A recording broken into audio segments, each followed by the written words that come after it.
Bhutale Srimate Bhaktivedanta Swaminiti Namine Namaste Saraswate Deve Gauravani Pracharine Nirvishesha Shunyavadi Paschatya Deshatarine Namo Mahavadanyaya Krishna Prema Pradayate Krishnaya Krishna Chaitanya Namane Gauratvashe Namaha He Krishna Karuna Sindho Deenabandho Jagatpate Gopesha Gopika Kanta Radha Kanta Namostute Tapta Kanchana Gaurangi Radhe Vrindavaneshwari Vrishabhanu Sute Devi Pranamami Hari Priye Vancha Kalpa Tarubhyascha Kripa Sindhubhya Evacha Patitanam Pavanebhyo Vaishnavebhyo Namo Namaha Jai Shri Krishna Chaitanya Prabhu Nityananda Shri Advaita Gadadhar Srivasadi Gaura Bhakta Vrinda Hare Krishna Krishna Krishna Hare Hare Hare Rama Rama Rama Hare Hare Hare Krishna. Somebody would like to revise a few points from yesterday?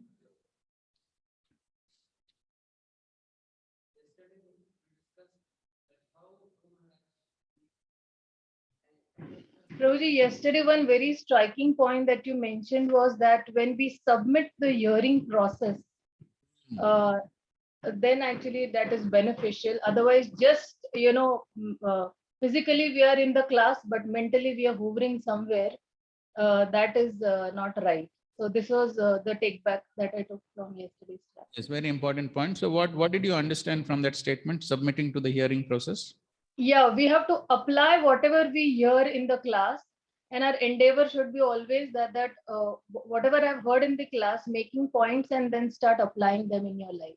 Okay, then that turns into realization. Then what will be the result of that? You remember that point?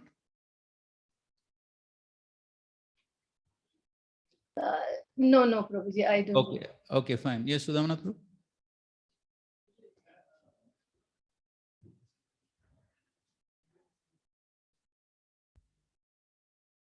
Then proportionately we will develop detachment, and we will be able to that degree we will be able to relish, get spiritual bliss in our life. So gradually and proportionately, what will reduce? The desire for sense gratification will reduce. The long cherished desire to dominate material nature.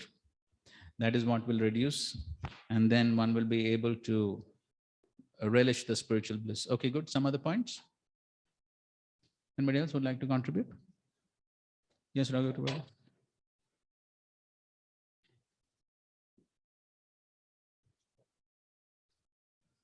Hare Krishna. So yesterday we were also discussing that how the Prabhupada in the purports that if the anger increases, then sometimes it gets increased, excessively also. One gets carried, when we get carried away also. So that is one important thing. So you also asked some practical thing what could be done. And in the purport, Prabhupada mentions that constant hearing. So Shrutena Bhuyasa, that is the word there. So if we constantly hear about devotional service, then one can check the force of anger. That's what I think. So. Okay, good point. Something else? Online, anybody wants to share any points? Yeah, yesterday we also discussed about going back home, back to Godhead, when Dhruva Maharaj is asking for constant remembrance of the Lord. So we discussed actually it's more important than the physical place of transferring. It is actually becoming fully Krishna conscious and elevating our consciousness. Okay, good. Thank you. Okay.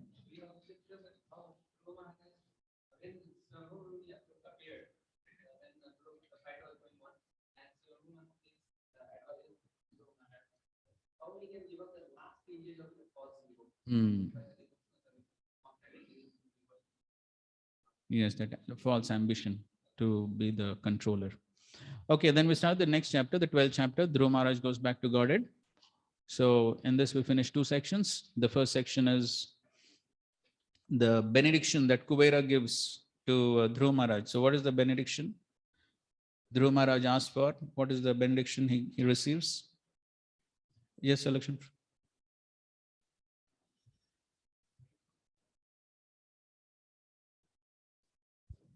Constant remembrance of Krishna. Yes, constant remembrance of Krishna. Faith, with faith, unflinching remembrance of the Lord. That's the benediction which he receives.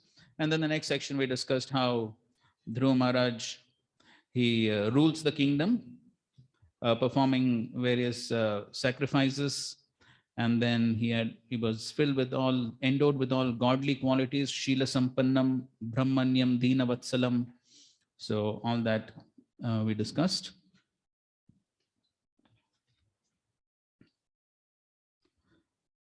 Okay, you can on that, 12th chapter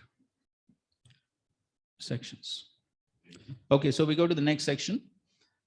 And this is yes, the main section of the chapter from 17 to 35 of Dhruva Maharaj going back to the spiritual worlds. Om Namo Bhagavate Vasudevaya.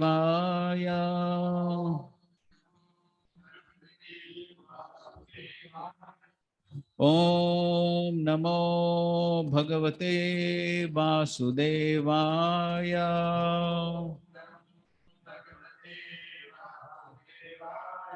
Om Namo Bhagavate Vasudevaya.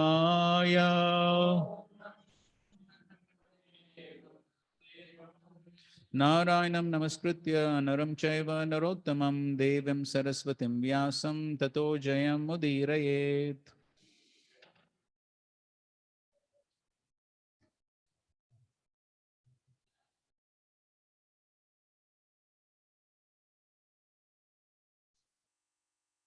Okay, text 17. Let's read the translation. In Badrikashram, Dhruva Maharaj's senses became completely purified because he bathed regularly in the crystal clear purified water. He fixed his sitting position and by yogic practice controlled the breathing process and the air of life. In this way, his senses were completely withdrawn.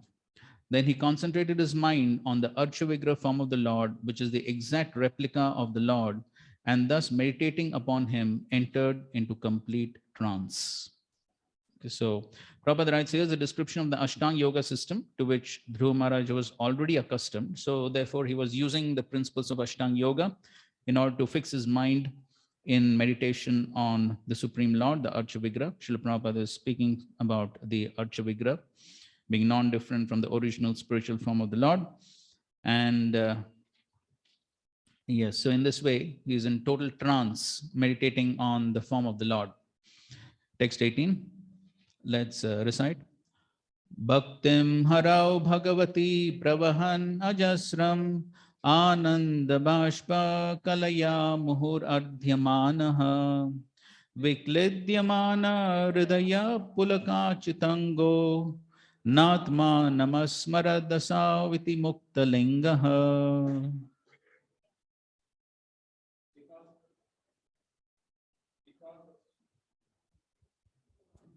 Hare Krishna. Because of his transcendental bliss, incessant tears flowed from his eyes, his heart melted, and there was shivering and standing of hairs all over his body. Thus transformed in trance of devotional service, Dhruva Maharaj completely forgot his bodily existence, and thus he immediately became liberated from material bondage. Okay, so in this way, we see that because of his performance of devotional service, his meditation on the Supreme Lord, he has become totally liberated from all material contamination. Mukta lingaha, which is liberation from even the subtle body. So totally on the liberated platform. As Prabhupada explains, all the Ashta Sattvika Vikar were present in his body. And Srila Prabhupada is also given the example of the coconut. The example is given that when a coconut becomes completely dry, the coconut pulp within the coconut shell separates from the bondage of the shell and the outer covering. By moving the dry coconut, one can hear that the pulp within is no longer attached to the shell or to the covering. Similarly, when one is fully absorbed in devotional service, he is completely disconnected from the two material coverings, namely the subtle and the gross body. Dhruva Maharaj actually attained this stage of life by constantly discharging devotional service. He has already been described as a Mahabhagavat, for unless one becomes a Mahabhagavat or a first-class pure devotee, these symptoms are not visible. And then he's talking about how Lord Chaitanya Mahaprabhu and also Haridas Thakur exhibited such symptoms. So this is a well-known example of the coconut. So while remaining within the body, even during that time, one can be totally on the liberated platform, totally separated from the gross and the subtle body. So that is Mukta Linga or Jivan Mukta.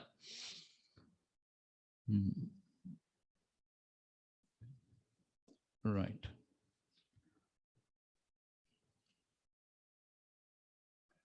So an important point here is,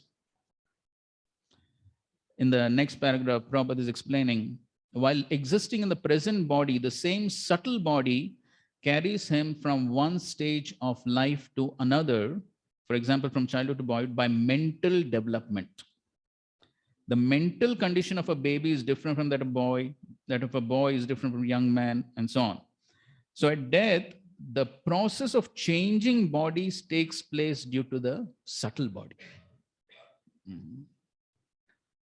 So this is also explained very nicely in the Bhagavad Gita 15th chapter, verses 6 to 11. This section is entitled Transmigration, where the Lord describes that how basically, and Srila Prabhupada explains in those purports, consciousness is originally pure. Just like rainwater is originally pure, but when the rainwater comes on the ground, it becomes contaminated. Similarly, consciousness is originally pure.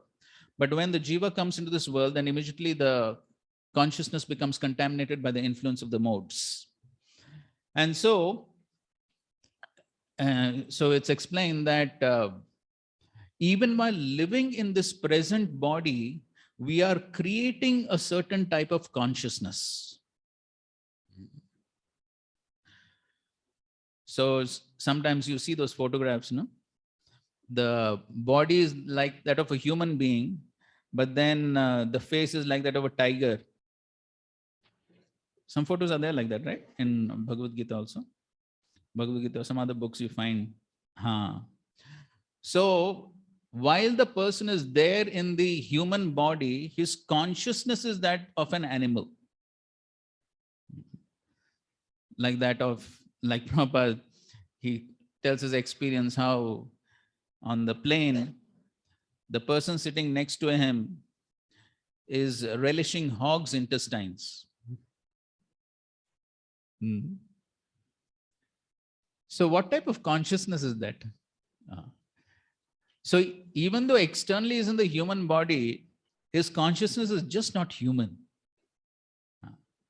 So therefore, the subtle body is already animal-like. The subtle body is already animal. Therefore, when the human body is given up, then the subtle body just fits into a gross body. Already subtle body has been created. Then when this body changes, material nature just gives a gross body fitting the subtle body. So therefore, this is 15 chapter 6. I think it's the 9th or the 10th verse. It said mana adhishthanam. Mana adhishthanam. So all the senses, they fit around the mind. So depending upon what is the consciousness in the mind, then that type of gross body just fits on top of that. Therefore, the whole focus is what? Consciousness. International Society for Krishna Consciousness. What is the consciousness that we are cultivating? That is most important. Because it is that consciousness which is going to create the next gross body. And this has been explained at various places, both Bhagavad Gita, Srimad Bhagavatam, again in the talks between Narad Muni and King Prachin Barishad, coming later on in the 4th canto. Narad Muni elaborately speaks on the subtle body, which is so important. And he describes how the subtle body is carrying so many impressions since time immemorial, so many impressions. Prabhupada writes, they're all stacked up in a pile. All these impressions in the subtle body, they're stacked up in a pile. And for all those impressions, one has to get different gross bodies. To satisfy those material desires, those impressions which are there in the subtle body, one will have to accept various gross bodies. So that is how the transformation of the subtle body is something which is very, very important for getting an appropriate gross body. Therefore, on the path of Krishna consciousness, it is not just the gross activity that is performed that is important. The activities per se, so many people are performing. Even materialistic people, they are cooking. Materialistic people are making garlands. Materialistic people are also selling books. Materialistic people are making buildings. Everything they're doing. What we are doing, they're also doing. What makes the difference? The only thing that makes the difference is the consciousness. That is the only difference. So if the consciousness is not there, and then the activity simply becomes materialistic without the consciousness. Therefore, Mam Anusmara Yudhyacha. Krishna didn't say only fight. Mam Anusmara. Remembering me, fight. Or as Shankar Pandit Prabhu was also explaining in the Bhagavatam class, the main important essence of the practice of sadhana bhakti is Smartavya Satatam Vishnu Vismartavya Najatuchit Sarve Vidi Nishedasyo Retayo Reva Kinkarha. The essence is to always remember Krishna, never forget Krishna. That means the motive, the consciousness with which we are performing the activity, that makes the whole difference. That is what Krishna is looking for. He is looking for that consciousness with which we are performing an activity, the consciousness of love and devotion. The activity is being performed not just mechanically for the sake of doing it, but the activity is being performed with the consciousness that I want to please Guru and Krishna. That is the consciousness. So if that consciousness of trying to please Guru and Krishna by the performance of the activity, if that is not there, then it simply remains, of course, some Sukriti will be there, but it will remain a materialistic activity unless that consciousness is there. And therefore, throughout the Shastra, there is great emphasis on the consciousness with which an activity is performed. And that is the essence which Krishna is also speaking about. When Krishna speaks, Patram Pushpam Phalam Toyam Yome Bhaktya Prayachati Tadaham Bhakti Uparitam Ashnami Prayatatmana. The word bhakti used there indicates that what Krishna is looking for is the bhakti element. As Prabhupada in so many lectures, Prabhupada says, Krishna doesn't want your puri, kachori, rasgulla. He doesn't want that. He has Lakshmi Sahasra Shatasamra. So many people are there to serve him. But what he's looking for is that bhakti. He's looking for that love and devotion, how we are performing the activity with the attitude, with the consciousness that I want to please Guru and Krishna. I don't want to please my own senses with this activity. How can I please Guru and Krishna? So when the right consciousness is there, then one's gross body also will fit accordingly to the subtle body. That is what is being, Srila Prabhupada is explaining in this word, Mukta Lingaha. So therefore, in the last paragraph of the purport, Prabhupada is explaining, the description of the bodily symptoms of Sri Dhruva Maharaj makes it apparent that he became perfectly fit to be transferred to the spiritual world. One can experience the distinction between the subtle and the gross bodies even daily. In a dream, one's gross body is lying on the bed, while the subtle body carries the soul, the living entity, to another atmosphere. But because the gross body has to be continued, the subtle body comes back and settles in the present gross body. So even at night, the subtle body goes. We all have experience. The mind is somewhere else totally. And we actually identify with that situation. We are convinced that we are in that situation because the subtle body is outside, somewhere else. But then, because the gross body has to be continued, the subtle body comes back and settles in the present gross body. Therefore, one has to become free from the subtle body also. This freedom is known as Muktalinga. Okay, so on this liberated platform, then what happened? Please continue to read. 19th verse. As soon as the symptoms of his liberation were manifest, he saw a very beautiful airplane coming down from the sky, as if the brilliant full moon were coming down, illuminating all the 10 directions. Yes. So Prabhupada says, Dhruva Maharaj, being liberated from the material concept of life, was situated in transcendental knowledge and could perceive the presence of a transcendental airplane which was as brilliant as the full moonlight. This is not possible in the stages of direct or indirect perception of knowledge. Prabhupada is speaking about the different levels of knowledge. Direct knowledge, knowledge received from authorities. What are the Sanskrit words? Pratyaksha. Huh? Pratyaksha.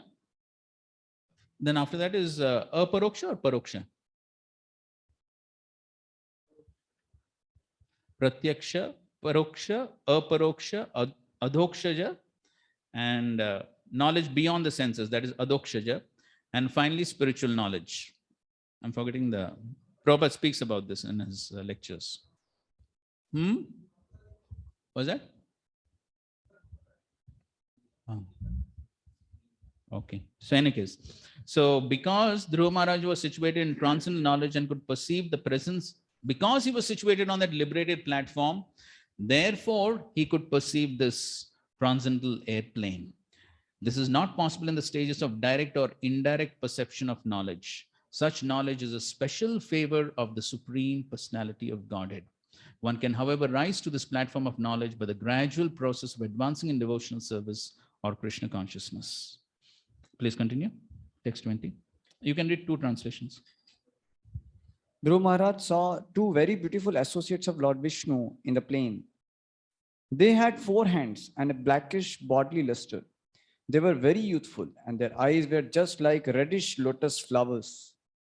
They held clubs in their hands, and they were dressed in very attractive garments with helmets and were decorated with necklaces, bracelets, and earrings.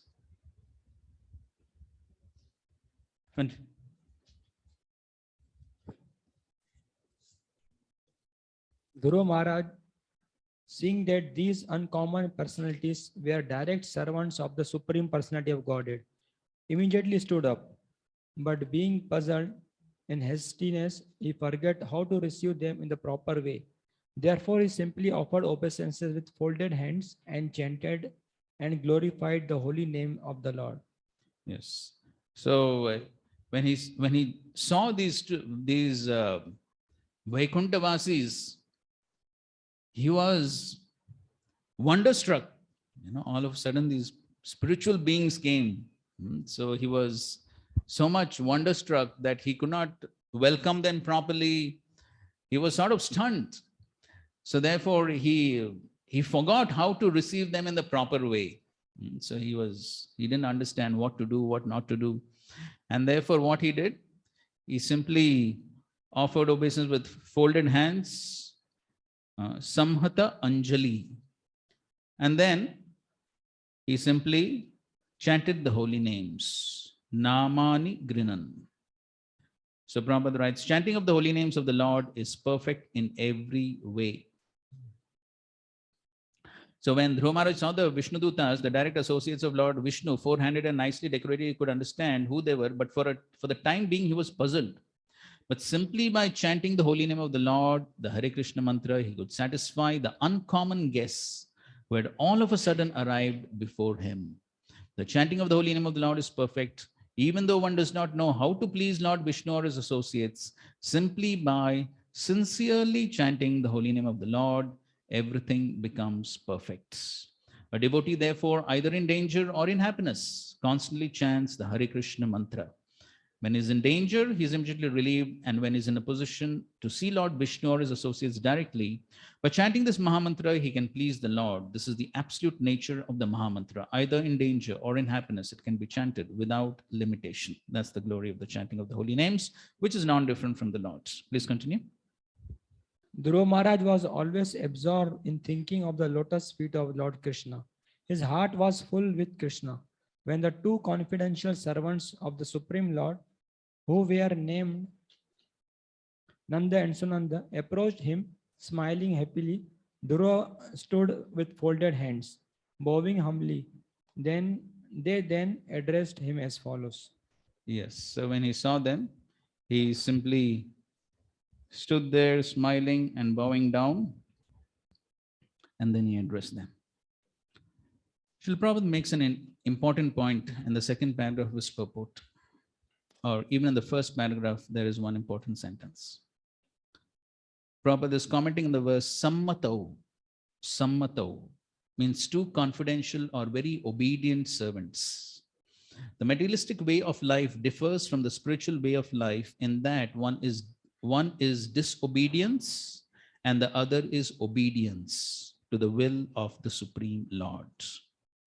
Next paragraph. In the Vaikuntha world, all the living entities are in oneness with the Supreme Godhead because they never defy his orders. Here in the material world, however, they are not sammata, agreeable, but always asammata, disagreeable. This human form of life is a chance to be trained to be agreeable to the orders of the Supreme Lord. To bring about this training in society is the mission of the Krishna consciousness movement. So, Prabhupada is giving one of the mission statements for ISKCON. So this is, we have discussed this. Prabhupada's mood and mission statement. Throughout his purports, he gives mood and mission statements. So here is a mood and mission statement. So the one of his mission is to train the living entities, to train devotees. For what purpose? So that they become sammata, so that they become agreeable to what? To the orders of the Supreme Lord. That is the purpose. So in the first canto of the Bhagavatam, it is mentioned how Parishit Maharaj, as he was touring the kingdom, he was hearing the glories of his forefathers, the Pandavas. And he was hearing how the Lord agreed to do such menial services for the Pandavas, like being a watchman, peace messenger, charioteer. So many menial services the Lord was ready to do for the Pandavas. Why? Prabhupada very beautifully explains one very significant quality of the Pandavas. Anybody remembers? Yes, malleable. Because they were malleable in the hands of the Supreme Lord, they were malleable to the desires of the Supreme Lord. So everyone knows malleable, correct? So many engineers present here. So which is the most malleable metal?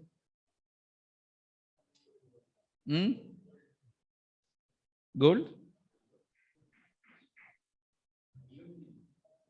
What? Aluminium? Okay. I don't know.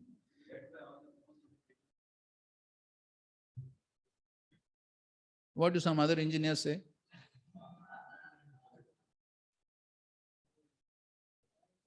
And anybody did chemical engineering here?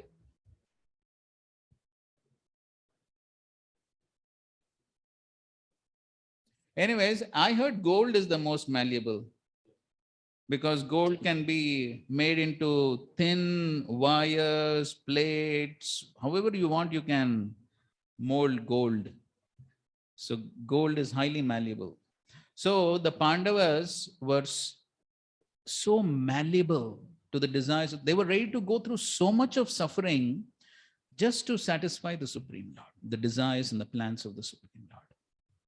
So that is why the Lord became purchased by the Pandavas because of this quality of being totally malleable to the desires of the Supreme Lord. And so similarly, we find how Srila Prabhupada, how he was malleable to the desires of his spiritual master. And then we find so many examples of Srila Prabhupada's disciples being totally malleable to the desires of Srila Prabhupada.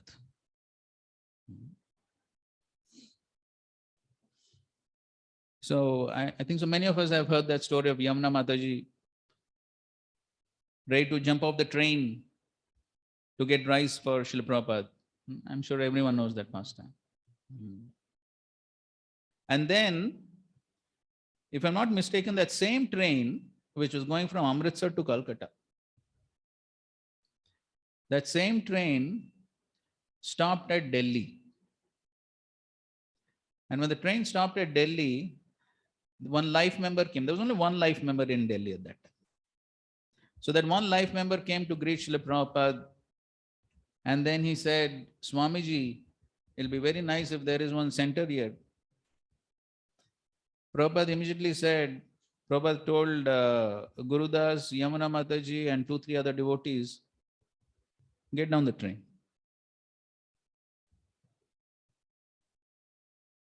Get down the train, start one center here.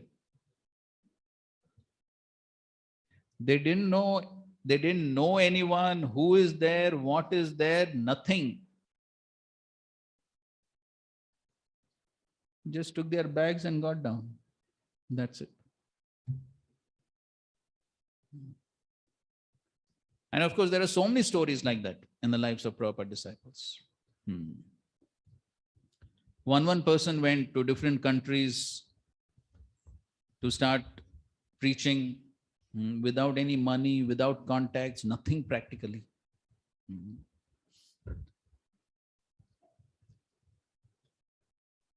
Srila Prabhupada once, there was one meeting or in one program, one person challenged Srila Prabhupada. And he said, Swamiji, you're preaching in so many countries, but you're not preaching anywhere in these Muslim countries. You're not preaching. Why? Prabhupada took it as a challenge. And immediately Prabhupada called Brahmanand Prabhu and Gargamuni Prabhu, and he sent Brahmanand Prabhu to Pakistan and Gargamuni Prabhu to Bangladesh. On the spot. And even though at that time it was so risky to go to these places, these devotees went. And then we hear how later on Prabhupada received a news article that some Americans have been killed in Pakistan. Prabhupada was so worried. And then, of course, he called Brahmanand Prabhu back. And when Brahmanand Prabhu came back, Srila Prabhupada embraced him with tears in his eyes. Srila Prabhupada was so pleased with him. He risked his life, literally risked his life. Of course, in the present day, nobody will give us such instructions anyways. That type of difficult instructions and those things may never happen. But at least we have to try to follow the little instructions that we receive. At least that much we can try to follow. So that is what attracts the mercy of the Supreme Lord. That is the characteristic of the Vishnu Dutas. That is the characteristic of the devotees of the Lord. They are sammata, they are agreeable to the desires of the Lord. That is their characteristic. That is Vaikuntha. And only when one comes to that platform, one will be allowed entrance into Vaikuntha. That is Maya Devi's business. That is why Maya Devi puts the living entities, the devotees through various tests, so that until they come to that platform of being totally agreeable to the desires of the Supreme Lord, they will not be allowed entrance. Because if a rebellious living entity goes to the spiritual world, big problems for Krishna there. So therefore, Maya Devi filters out. So the next question arises, so how can we come to this platform? We have to come to this platform in order to achieve Vaikuntha, correct? Correct? So, and everyone knows that one of those famous statements of Srila Prabhupada in the Narad Muni section in the first canto, he speaks about 3 important qualities to go back home, back to Godhead. What are they?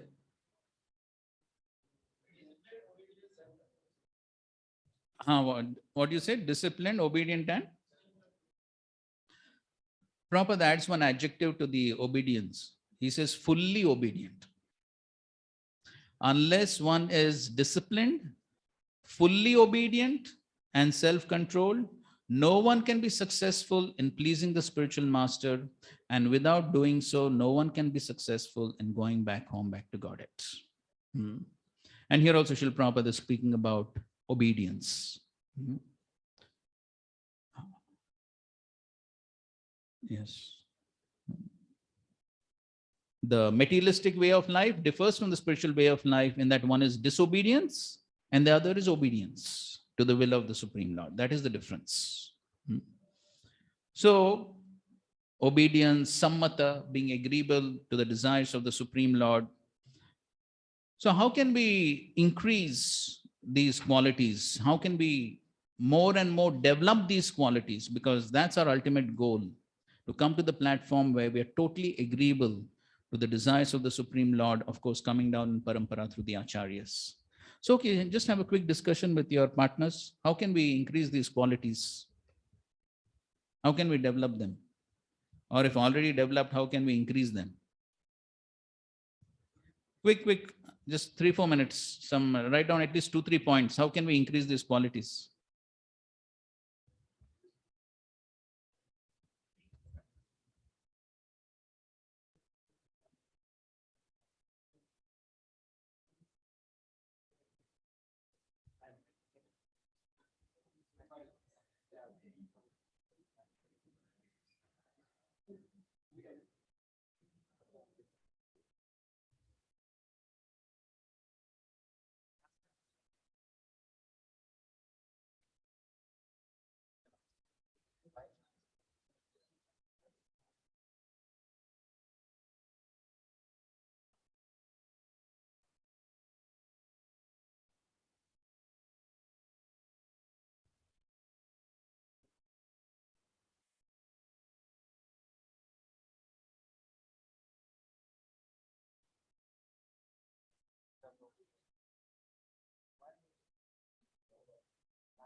Okay, fine. Hare Krishna.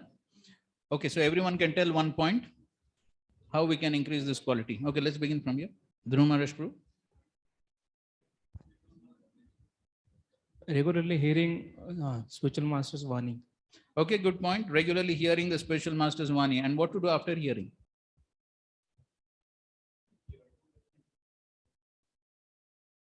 Hear and what? Apply. So just hearing, we may hear so many lectures, we may keep on hearing. That's what we were discussing yesterday. We may keep on hearing so much, maybe to fill sadhana card or whatever it may be. So hearing may go on, but then how much is the application? That is the important point. Okay, another point here. Actually, this obedience can, by trying to follow, taking small steps on regular basis, we try to follow, and that will build our this habit. For example, even in following the morning program standards strictly, coming to this class in time, actually in our system, this obedience is getting built up. And when we try to neglect it, that's the seed of disobedience grows. So that also we have to follow. Yes, good point. So every time we follow, we are creating a sanskar by which the quality increases. And every time we don't follow, then we are creating a sanskar where the mind gives more and more justification to not follow. That is what we can see in ourselves. The moment we follow, we get more strength to follow. The moment we don't follow, then Maya also gives us perfect justifications to not follow. That's exactly what happens. That's how you may have heard in even seminars on habits and so many other things. So this is how good habits are built, and this is how bad habits are also built. Every time we practice a good thing, it gets reinforced, and every time we practice a bad thing, that also gets reinforced. That is how people become drug addicts, chain smokers. That's how it happens. So anything we cultivate, anything we cultivate, that gets reinforced. Right, good point. Thank you. Yes, we're going in line here. Who's the next? Always remembering our insignificant position in this material world. So Naham Vipro Chanarapati na Vivashvana Shudru. But I am just Gopi Bhartu Padakamalu or Dasa Dasan Das. People may say that I may be king or some head of the department, but we should know that my position is very insignificant. Time may take out everything and I will be left alone in this material world. So spiritual master came to save us. So by following him, only the way to get out of this material world. Okay, good. Very good point. Always meditating on the fact that I'm simply an insignificant servant. And what is the most important quality of the servant? To obey. Yes, to obey. That is the most important quality of the servant. There is, in one lecture, Srila Prabhupada quotes Chanakya Pandit, and he says, a servant who backfires is no good servant. You know what is mean of back answer? So master is telling something, the servant back answers, ulta uttar dena. So rather than obeying, he says, why should I do? So Prabhupada says, somebody who answers like that is no good servant at all. Right. Some other point?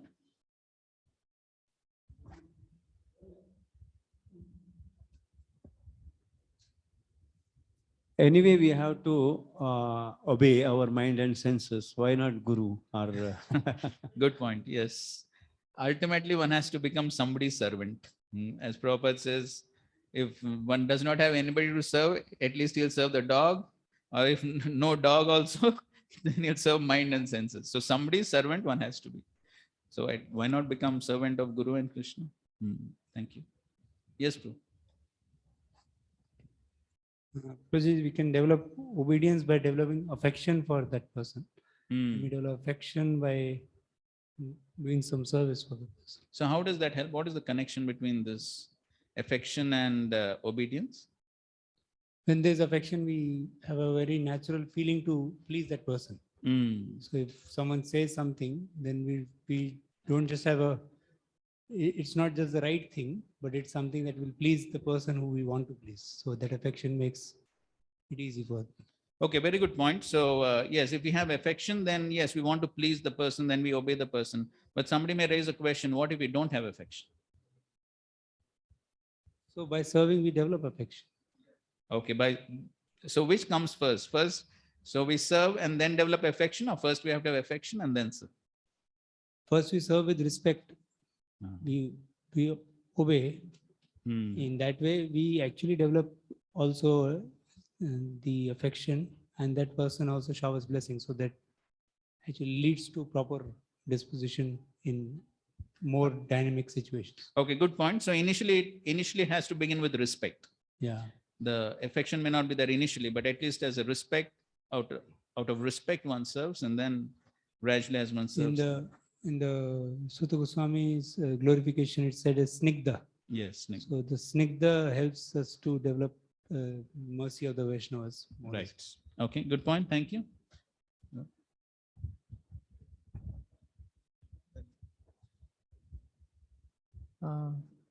If we understand this principle that from Bhagavad Gita, when we render selfless devotional service on Nishkama platform, then we get realization.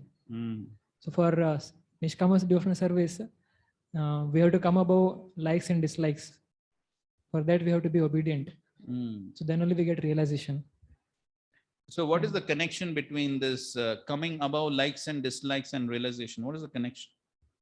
Because if you are in mental, because there is selfishness, when there is a consideration of like and dislike, there is selfishness. But when one performs a selfless devotional service, then only the realization comes.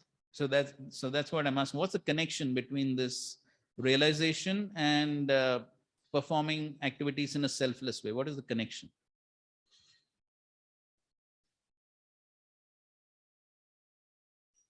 Anybody else would like? Huh? Good. This I had heard from Bhagavad Gita. There. No, your point is perfect, but yeah. I'm just looking for a little more understanding of what's the connection. Yes, Raghu?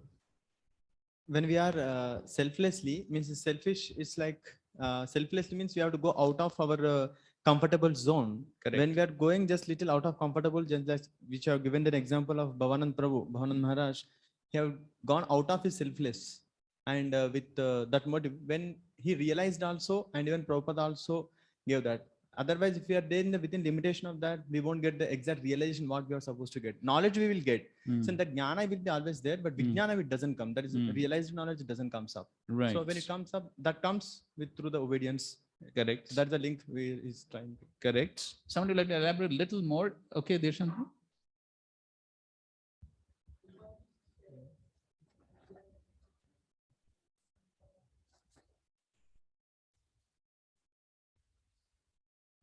Haridas प्रभु से पहले बार बार मिलता था, तो उन्होंने बताया कि उनकी जो प्रभुपाद के प्रति जो प्रेम और जो करने की, जो भी बोला वो करने की जो उनकी वृत्ति है कैसे बढ़ी। तो बता रहे थे कि मैं तो चोरी करने आया था, लेकिन प्रभुपाद ने मेरा वो बुरा देखा नहीं, तो मुझे प्रेम से जो बात किया और जो मुझे उन्होंने अपना समझा, तो उस कारण मेरा जो उनके प्रति जो प्रेम बढ़ गया, और वो जो प्रेम एक बार उनके ऊपर जो मेरा जो प्रेम है, वो प्रेम के कारण उनके लिए, और वो जो मुझसे बहुत सारी गलतियां होती थी, लेकिन वो उसको भी संभाल के लेते थे और मुझे विश्वास के साथ दूसरा सेवा देते थे। तो इसके कारण इतना मेरा उनके ऊपर विश्वास बढ़ गया कि उनके लिए मैं कुछ भी करने के लिए तैयार हो गया, मैंने सब कुछ छोड़ दिया उनका। तो ऐसा कि वो इतना ओबीडिएंट बन गए। तो ऐसा कि जब जो हमारे अथॉरिटी है या जो गुरु भी है, तो जो हमसे एक बार ऐसा प्रेम का आदान प्रदान हो जाता है, तो फिर उसके लिए हो जाता है। Okay, good point. Good point. Okay, so we're looking for that connection between realization. Raghav.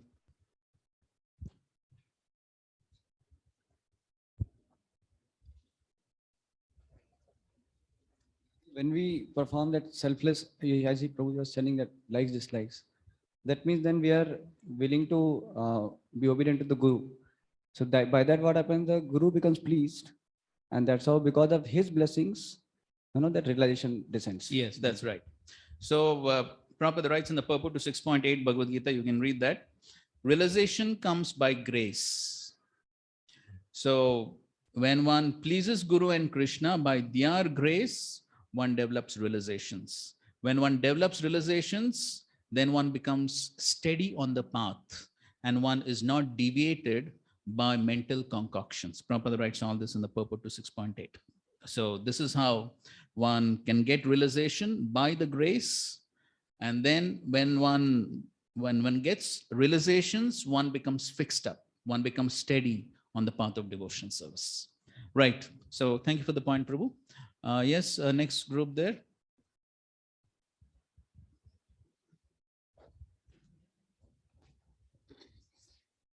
Guruji, we just we understand we realized that we felt that means our understanding is to the degree there is conscious effort in chanting our 16 rounds attentively, and to the degree we try to protect ourselves from Namaprad, to that degree we please Guru and Krishna, and by their mercy we develop these qualities. Otherwise, merely by one's own effort, if there is no conscious effort in improving the quality of our rounds, then though these qualities may manifest for some temporary time, but the practitioner will remain at mental level with these practices, and it will soon evaporate also. Okay, so you're saying inoffensive chanting. So inoffensive chanting helps one become purified, and then that will help one develop the qualities. Yes, that's correct. Good point. Yes, here.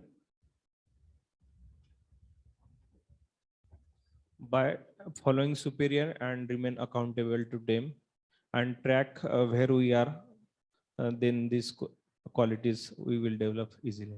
Okay, good points. Yes, by being accountable to our superiors, then we can try and develop these qualities. Good points. Online, any answers online, please? Obedience is the first law of discipline. Means if there is no obedience, there is no discipline, and we cannot manage these things. Excuse me, please. If there is no obedience, there is no discipline. There is no discipline. Okay, correct. So how to develop that? That's our discussion. Yeah, by associating with the people who are already obedient to the spiritual master or authority. Okay, good point. Yes, by association we can develop the qualities. Correct. Thank you. Any other points? Hare Krishna.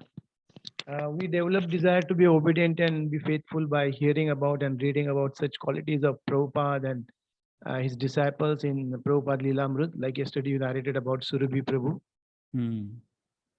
And Yes, also, yeah, and also contemplating our motives behind our services and being conscious about it and reminding ourselves about it, trying to perform devotional service for the pleasure of Guru and Krishna.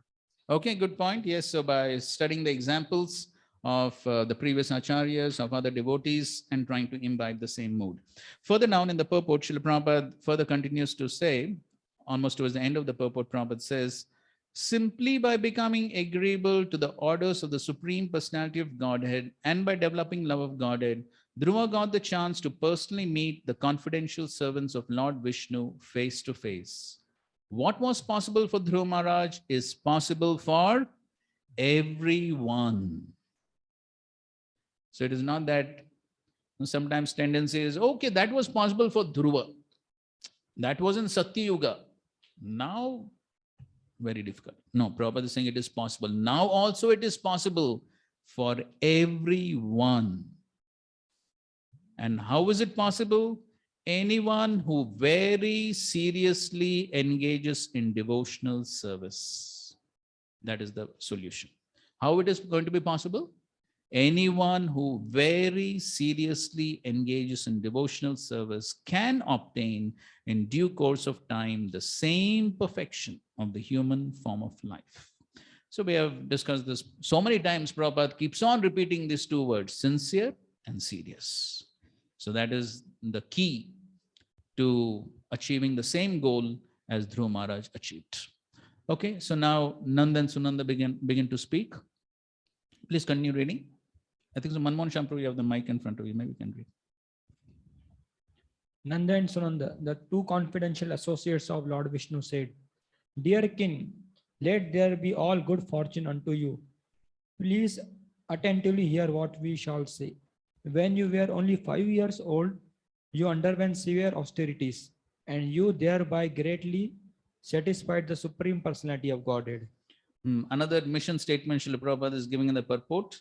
It is necessary for the leaders of the Krishna consciousness movement to start educational institutions in different parts of the world to train children starting at the age of 5 years. Thus, such children will not become hippies or spoiled children of society. Rather, they can all become devotees of the Lord. The face of the world will then change automatically. Okay, continue reading, please. We are representatives of the Supreme Personality of Godhead, the creator of the whole universe, who carries in his hand the bow named Saranga. We have been specifically deputed to take you to the spiritual world. Okay, so the Lord specifically sent his associates, his servants to get Dhruva. So, Prabhupada writes, throughout his life, please note the point, throughout his life, he tried to understand the Supreme Personality of Godhead by austerity and penances. Okay, so it is not a one-day process, two-day process. What it is? Throughout the life.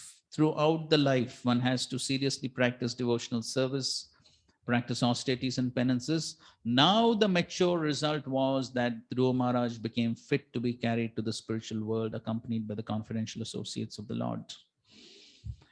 Okay, please continue. To achieve Vishnu Loka is very difficult, but by your austerity you have conquered. Even the great rishis and demigods cannot achieve this position. Simply to see the Supreme Lord, the sun and the moon, and all the other planets, stars, lunar mansions, and solar system are circumambulating it. Now please come, you are welcome to go there. Okay, so they're inviting him to come to the Vishnu Loka, Dhruva Loka. So Prabhupada writes that it's possible, but a devotee, by executing devotional service, not only realizes what the spiritual world actually is, but factually goes there to live an eternal life of bliss and knowledge. The Krishna consciousness movement is so potent that by adopting these principles of life and developing love of God, one can very easily go back home, back to Godhead. Very easily, Prabhupada says. Very easily one can go. What one has to do? What one has to do? Follow the principles that Srila Prabhupada has given us. That's all. That's what Prabhupada is writing. The Krishna consciousness movement is very potent. No ordinary movement. We are not in any ordinary movement. This is whose movement? Chaitanya Mahaprabhu's movement. Tomorrow we are celebrating Gaur Purnima. So this is Sri Chaitanya Mahaprabhu's movement. And Sri Chaitanya Mahaprabhu is definitely very potent because he is the Supreme Personality of Godhead. We simply have to follow the principles that he has given us, coming in Parampara. So if we simply follow the principles that Srila Prabhupada has given us very sincerely and seriously, that's all what is required. That's what Prabhupada said so many times. Prabhupada said, don't change anything. That's all. Don't change anything. No addition, no subtraction, no conclusion. Just follow what I have told. That's it. This was Srila Prabhupada's constant emphasis. Don't change anything. Just follow what I have given. If we simply do that, then Prabhupada is giving the assurance. But that's the challenge, to simply follow what Srila Prabhupada has given. And first of all, one has to understand what Srila Prabhupada has given by carefully reading all his books and all his instructions. You see, Prabhupada gives so many instructions specifically for ISKCON devotees in his purports. That is why it's very important to read VamsiVadan purports, because they're specifically meant for us. No previous Acharya will give these instructions. Srila Prabhupada, out of his great compassion for devotees within ISKCON, he is giving all these instructions. And if we don't read them, we won't understand what is Srila Prabhupada's mood and mission. And of course, Srila Prabhupada has given so many instructions in so many of his purports and lectures and letters and conversations. So many instructions are there. Very important for us to read. Then we will understand what is Prabhupada's mode and mission.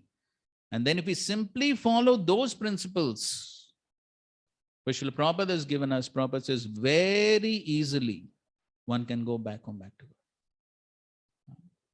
But the challenge is simply follow. And many times Srila Prabhupada, he emphasized this. Srila Prabhupada was in, Srila Prabhupada and Shrutakirti Prabhu were in Los Angeles. And at that time, Los Angeles, as we said yesterday also, Los Angeles was like the training ground for all devotees. And there was the head pujari, Mataji, who heard from Shrutakirti Prabhu that Shrutakirti Prabhu, how he would serve chapatis to Srila Prabhupada? One hot chapati at a time. So he would go to the kitchen, one hot puffed up chapati. If the chapati was not puffed up, Prabhupada would not accept. That was the standard. Of course, that's for his digestion. So one chapati on the plate, then again, and he would offer obeisances, put the chapati on the plate, again offer obeisances, then go to the kitchen, next chapati, enter Prabhupada's room, offer obeisances, chapati on the plate, offer obeisances, again leave. Like this, Prabhupada would take 5-6 chapatis. This was the standard. Prabhupada's servant. Not so easy. That was the standard. So many times offering obeisances. And Prabhupada very proudly in his lecture, Prabhupada says, my disciples, every time they see me, they offer obeisances. Hundreds of times in a day, they are ready to offer obeisances. That was the standard. So the head pujari heard from Shrutakirti Prabhu that this is how he serves chapatis. So she thought, oh, it will be very nice to offer to the deities also like this. So the next day she did that. So one chapati at a time for the deities. And then she very happily came and told Shrutakirti Prabhu, today I did like this. I served chapatis to the deities also like this. So Srila Prabhupada immediately called her and said, who has taught you to this? Simply follow what I have taught. Don't concoct something. Then next morning, Srila Prabhupada requested for the Mangal Bhog sweets. So they got the sweets. So there were some fancy sweets made of puffed rice, mudi and good and some sweets they had made. As soon as Prabhupada saw that, Prabhupada said, who has taught you this? I taught you Rasgulla, Rasmalai, Sandesh. This is what I have taught you. Who has taught you? Who is concocting all this? In this way, Prabhupada traveled all over the world so many times. Prabhupada himself says in his lectures, I'm traveling all over the world so many times just to make sure that my disciples are following the standards. So Prabhupada was very concerned that the standards are properly followed. And that's what Prabhupada is writing here. If we simply follow these standards, follow these principles, then very easily one can go back home, back to God. We simply have to follow the program, the standards that have been set by Srila Prabhupada. And for that, first of all, we have to read, we have to understand what are the standards that Prabhupada has set, and then follow. In every aspect, Srila Prabhupada has given instructions. Mercifully, Srila Prabhupada has given instructions on every aspect of devotional life. He has not left anything. We simply have to find it. Whether it is how to chant, how to dance, how to sing, how to cook, what to offer, what not to offer, how to dress the deities, how to start gurukuls, how to preach, you name it. You name a topic and you'll find Prabhupada's instructions. So we have to be acquainted and simply follow. Then The same perfection that Dhruva Maharaj achieved can also be achievable now. And then at the end of the purport, Prabhupada says, while the scientist and the philosopher go to the moon but are disappointed in their attempts to stay there and live, the devotee makes an easy journey to other planets and ultimately goes back to Godhead. Devotees have no interest in seeing other planets, but while going back to Godhead, they see all of them as passing phases, just as one who is going to a distant place passes through many small stations. So one can have darshan of all the other planets while going back to God. Okay. Okay, please read next two translations. That is the end of what Nanda and Sunanda are saying. 26. O immortal one, this Ho gaya na? 26. dear King Dhruva, neither your forefather nor anyone else before you ever achieved such a transcendental planet. The planet known as Vishnu Loka, where Lord Vishnu personally resides in the highest of all. It is worshipable by the inhabitants of all other planets within the universe. Please come with us and live there eternally. Yes. So Prabhupada is explaining about different planets and all that. Okay, read the next ones. O immortal one, this unique aeroplane has been sent by the Supreme Personality of Godhead, who is worshipped by selected prayers and who is the chief of all living entities. You are quite worthy to board such a plane. Yes. So they're inviting him to come to this very unique airplane.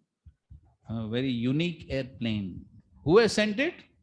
The Supreme Lord himself has sent an airplane. Just imagine that. Supreme Lord personally has sent an airplane. And they are requesting him, please board Adirodhum. You are worthy for it. So please board this airplane. Prabhupada speaks something about airplanes. You can read that. Okay, fine. We'll take a break and then continue the rest of the chapter.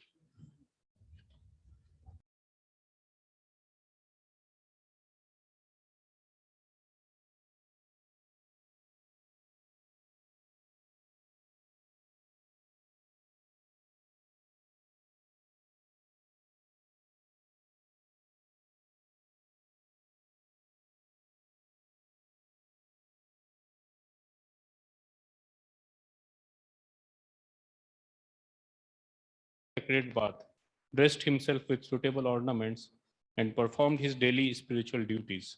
Thereafter, he offered his respectful obeisances to the great sages present there and accepted their blessings. You can read the purportals.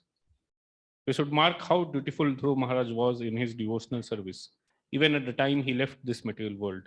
He was constantly alert in the performance of devotional duties. Every devotee should take his bath early in the morning and decorate his body with tilak. In Kali Yuga, one can hardly acquire gold or jeweled ornaments, but the 12 tilak marks on the body are sufficient as auspicious decorations to purify the body. Since Dhruva Maharaj was living at that time at Badrika Ashram, there were other great sages there. He did not become puffed up because the airplane sent by Lord Vishnu was waiting for him. As a humble Vaishnava, he accepted blessings from all the sages before riding on the plane brought by the chief of the Vaikuntha associates. So a very important point which we can learn, that how even at this stage when Dhruva Maharaj is just about to board the Vaikuntha airplane to go back to Vaikuntha, to the spiritual world, still how he is so dutiful, how he is still, he's not thinking, now I'm perfect. Now why to follow all these etiquettes and rules and regulations? Why to follow? Perfection has already been achieved, isn't it? Already achieved. It's not that if he would have not taken blessings, he would not have gone to Vaikuntha. Already the plane is ready. It's not that if he would have not put his tilak, they would have said, don't go.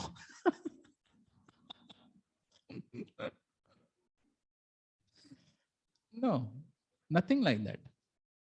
But still, even at this point of time, he's so conscious. This is the meaning of Krishna consciousness. at all times. Even at this point of time, he's so conscious to follow all the rules and regulations. And so that's what is explained even in the Bhakti Rasamrita Sindhu Nectar of Devotion. Also, Srila Prabhupada explains. You can read this in the Nectar of Devotion. This comes in chapter 16. Chapter 16, where Srila Prabhupada is explaining about Raganuga Bhakti. And Srila Prabhupada explains that even the most advanced devotee on the highest platform of devotional service, externally he behaves just like a neophyte devotee. He's not a neophyte, but externally he behaves just like a neophyte devotee in terms of following all the rules and regulations. So the advanced devotee never poses himself as advanced. He never thinks, now I'm advanced, now I don't have to follow all the rules and regulations, now it's all right. No. He follows all of them very strictly, just like a neophyte devotee. Therefore, in some of our previous discussions, we were discussing how usually the neophyte devotee, he is also careful to follow. One who is very advanced and mature, he also follows. Who has a problem? The so-called mature devotee. Therefore, Prabhupada used that phrase again and again in his purports in the Chaitanya Charitamrita. The so-called mature devotee always has a problem. Who is not actually mature, but who imagines himself to be mature. So therefore, one who is actually advanced, he is very strict in following all the rules and regulations. That is the symptom of his advancement. Again, Prabhupada writes in the symptoms of the Mahatma, which was symptoms of Mahatma, Bhagavad Gita. The next verse that is talking about the symptoms, 9:14.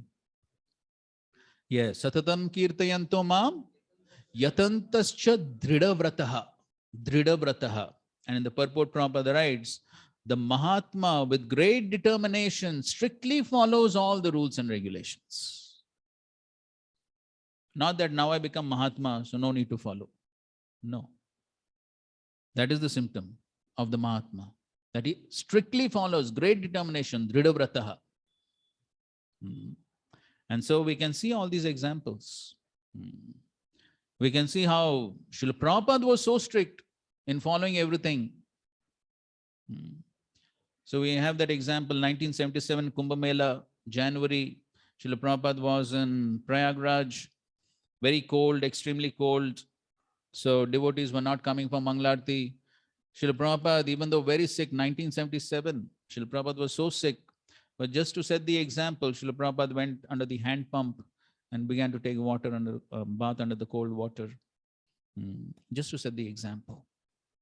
And so we find that how the acharyas, the great devotees, they set the example by following everything very strictly. Here, Dhruva Maharaj, perfection, absolute perfection. The spiritual airplane has come in front of him, but still he's so careful. And that's what Prabhupada writes, that he was constantly alert in the performance of devotional duties, constantly alert. So what is the need to be alert? Why to be always so alert in performing all the duties? What is the need? Yes, Kit. Prabhu, as you're mentioning about Dhruva Maharaj, so the same thing in a purport, I will tell the answer again. In, I think, 3rd canto, when Lord requesting Brahma to start the progeny, so again, he went to the lordships and he started begging prayers. Please give me the strength. Lord comes and says, my blessings are already there on you, so that's the reason I am only ordering you just to start the progeny. So there in the purpose of Prabhupada is to write, this should be the mode. Our Sampradaya Acharya, like Brahma Madhva Sampradaya, so Brahmaji himself is teaching us. So Prabhupada writes that if we are not being in at every level, we may fall prey that I am the doer. See, I am the power. So that is showing that going and seeking the blessings and begging again mercy shower on me. Correct. So not fall prey to again, I am the doer. Correct. Okay, so that we don't fall prey to the doership mentality, right? Good point. Solution prayers.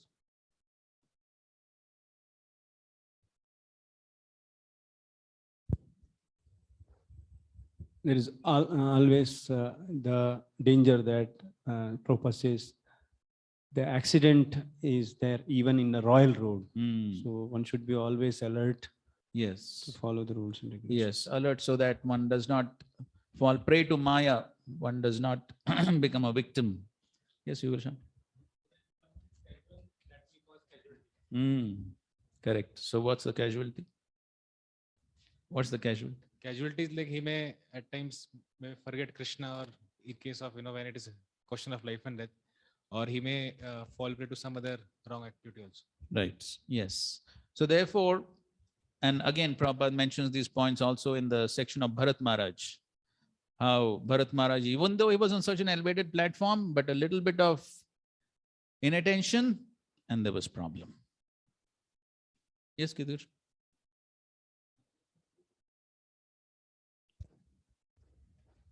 In the same purport only, Prabhupada is writing that even a Brahmana may fall from the Brahma Tejas or Parva Brahmanical excellences due to the association with many fallen conditioned souls. But Brahma as a supreme-most Brahmana is afraid of such a fall down. So therefore, praise to the Lord for protection. So this is the warning for one and all in the spiritual advancement of life. Unless one is sufficiently protected by the Lord, he may fall down from his spiritual position. I think so in that same purport, Srila Prabhupada is talking about how a devotional service is like walking on razor's edge. Is it the same purport? Yes, The path of spiritual life is stated in the Vedas to be like the edges of the sharpened razor. A little inattentiveness may at once create havoc and bloodshed, but one who is completely surrendered soul, always seeking protection from the Lord in the discharge of his entrusted duties, has no fear of falling into material contamination. Right. So very important points. Devotional service is like walking on razor's edge. A little inattention and there will be bloodshed, havoc. So therefore, one always has to be extremely alert. Maya is just looking for a little discrepancy in order for there to be, to attack. So therefore, extremely alert. And Dhruva Maharaj, as an acharya, is showing through his example how even at the time when I achieved perfection, but still one thing is alert in following the various rules and regulations, and the second thing is always humble. Even at this point, he's taking blessings of the sages. The sages are going to remain in the material world. He's already going, but he is taking their blessings. That is the mood of the Vaishnava, always humble. And of course, again, we have the wonderful example of Krishnadas Kaviraj Goswami, how before writing the Chaitanya Charitamrita, he took blessings of all the Vaishnavas and the Supreme Lord. So this is always the example that we see. Okay, please continue reading, text 29. Before getting abroad, Dhruva Maharaj worshipped the airplane, circumnavigated it, and also offered obeisances to the associates of Vishnu. In the meantime, he became as brilliant and illuminating as molten gold. He was thus completely prepared to board the transcendental plane. Yes, so you can see that how Dhruva Maharaj is worshipping the plane. Why is worshipping the plane? Right, everything is absolute. So Lord, his paraphernalia, everything is non-different. Everything is on the spiritual platform. So therefore, he's worshipping the airplane and circumambulating, then offering obeisances to the associates, Nanda and Sunanda. You can see all this. What is the need? But you can see so careful, even at this point of time, to follow all these procedures, rules, regulations, everything. So perfect. That's what Prabhupada says. In the absolute world, the plane, the associates of Lord Vishnu and Lord Vishnu himself are all spiritual. There is no material contamination. In quality, everything there is one. And so Dhruva Maharaj knew all this very well as a pure Vaishnav, and he offered his respects to the associates and to the plane before riding in it. But in the meantime, his body changed into spiritual existence, and therefore it was illuminating like molten gold. In this way, he also became one with the other paraphernalia of Vishnu Loka. So he also became spiritual. He became one with the... So, of course, then Prabhupada says about Mayavadis, they don't understand about this oneness. Okay. And then Prabhupada speaks about the three modes, Sattvagun, Rajagun, Tamogun, living in different places. One is affected by the modes. But to live in the temple means to live in Vaikuntha Loka. Everything in the temple is as worshipable as Lord Vishnu or Krishna. There's one lecture of Srila Prabhupada where Prabhupada is saying, don't think that the Lord is only on the altar. The Lord is everywhere in the temple. Every inch of this temple, the Lord is present. Therefore, it is not that one only keeps the altar clean and the rest of the temple is dirty. No, every part of this temple is Krishna's property. And therefore, every inch of this temple must be kept sparkling clean. And every aspect of this temple has to be carefully protected because it is all Krishna's property. So yes, so therefore, everything in the temple is as worshipable as Lord Vishnu or Krishna. Everything, because this is all property of the Lord. Nothing can be mishandled, misused, wasted. Everything is the Lord's property. And Prabhupada showed it by his own personal example. You may know that pastime when Srila Prabhupada was in Vrindavan. Prabhupada called the temple manager at midnight. Midnight, Prabhupada called. And the manager came and Prabhupada asked, "Can you hear?" So, what, Prabhupada? Can you hear? No, Prabhupada. Can't you hear that sound? So there was the sound of a drop of water falling from a tap. Tick, tick, tick, tick. There was the sound of a drop of water falling from a tap. Prabhupada was listening to that in the night. Middle of the night, he calls the manager. Go and close it. That was how Prabhupada was attentive. You can read in the 7th canto. This is 7th canto, 13th chapter. There's a series of verses there.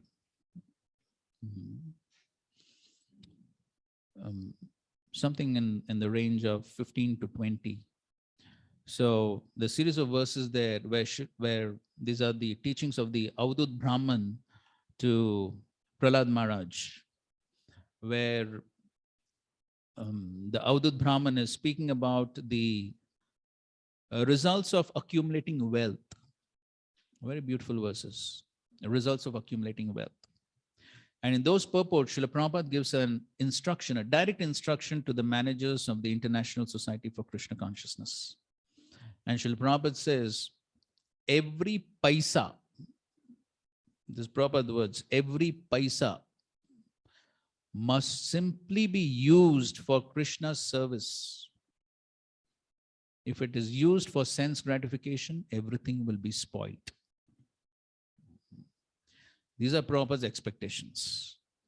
How one must be so careful in using everything in Krishna's service because it is all Krishna's property.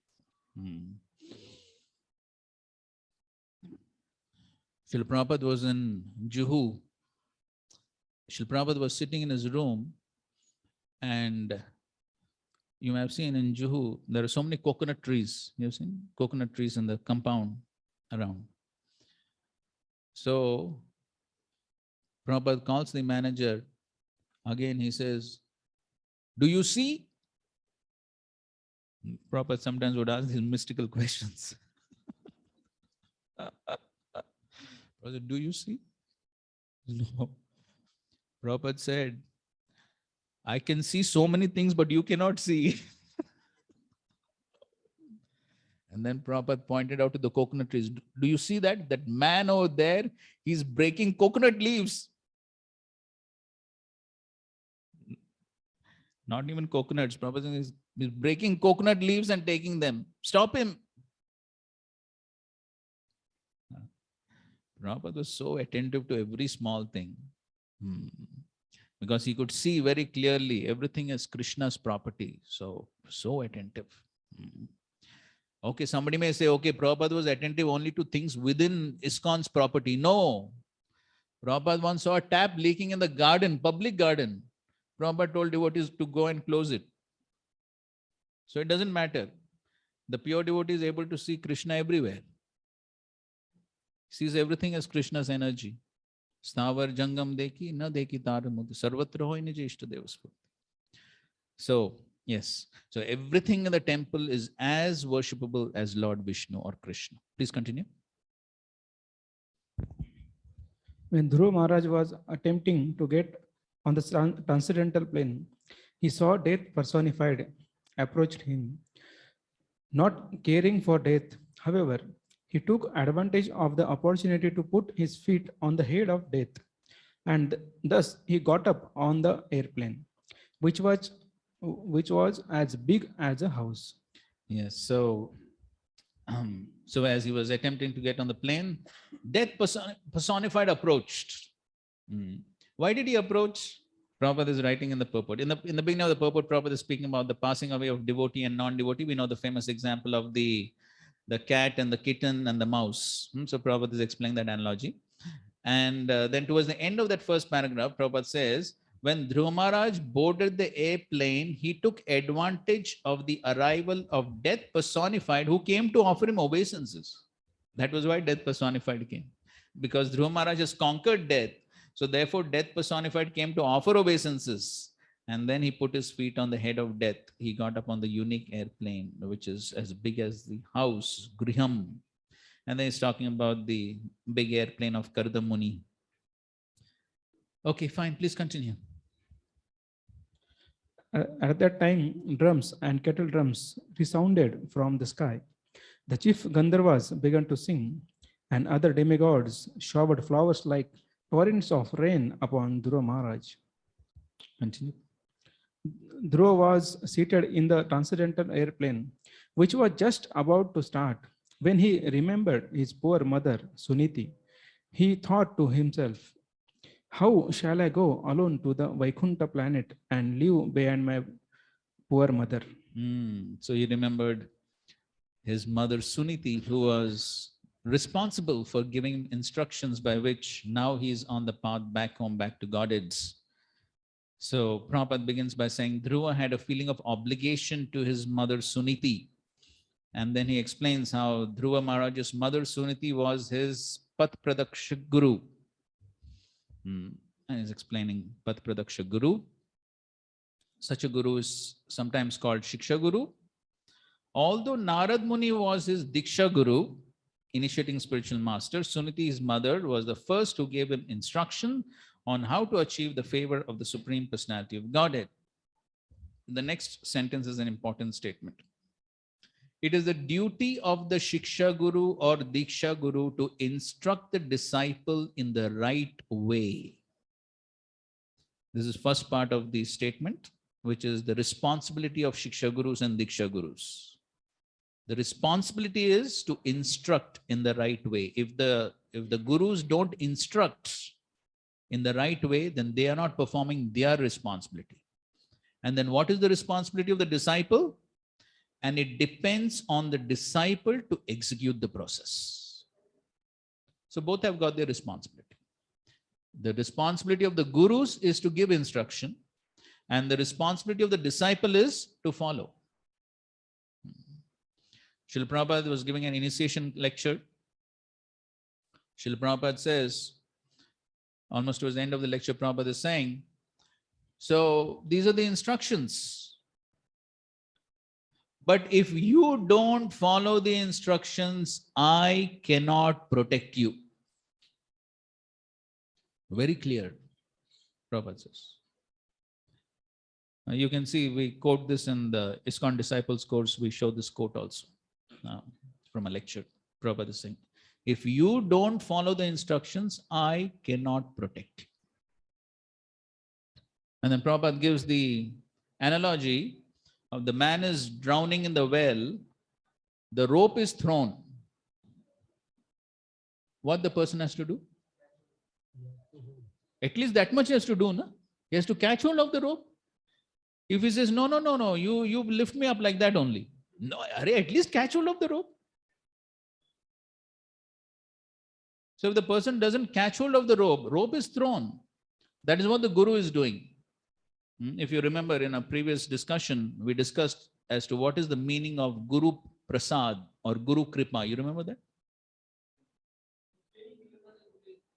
Yes. The training given by the Guru for his progress in Krishna consciousness, that is Guru Prasad or Guru Kripa. That is Guru's duty. Guru's duty is to give the training, to give the instructions. And Lord Rishabhdev, in his teachings, he says that the responsible person, he must continue to give instructions to the subordinate, even though the subordinate may not sometimes follow. Without getting angry, he must continue to give instructions because that's his responsibility, that's his duty. The Shastra again and again, throughout Bhagavad Gita, Krishna is emphasizing on this point of duty. Everyone needs to perform their duty. Karmanyevadikaraste. Karma means duty. Duty has to be performed. Throughout the Gita, Krishna is emphasizing this. Perform your duty. Without attachment to the result, duty has to be performed. So Guru's duty is to give instructions, to give training, and that must be continued. Even though subordinate may not sometimes follow, duty has to be continued. And then subordinate's duty, disciple's duty is to follow. If he does not do his duty of following, then Guru cannot save him. Guru is also helpless. He can't do anything. Prabhupada says it very clearly. If you don't follow, I cannot protect you. So that's the point that Prabhupada is making over here. So according to the Shastric injunctions, there is no difference between Shiksha Guru and Diksha Guru. And generally, the Shiksha Guru later on becomes the Diksha Guru. Okay. And then the next paragraph, Prabhupada says, whatever plan the Supreme Personality of Godhead contemplates immediately fructifies. Similarly, a devotee who is completely dependent on the Supreme Lord can also fulfill his wishes by the grace of the Lord. The Lord fulfills his wishes independently, but a devotee fulfills his wishes simply by being dependent on the Supreme Personality of Godhead. Therefore, as soon as Dhruva Maharaj thought of his poor mother, he was assured by the associates of Vishnu that Suniti was also going to Vaikuntha Loka in another plane.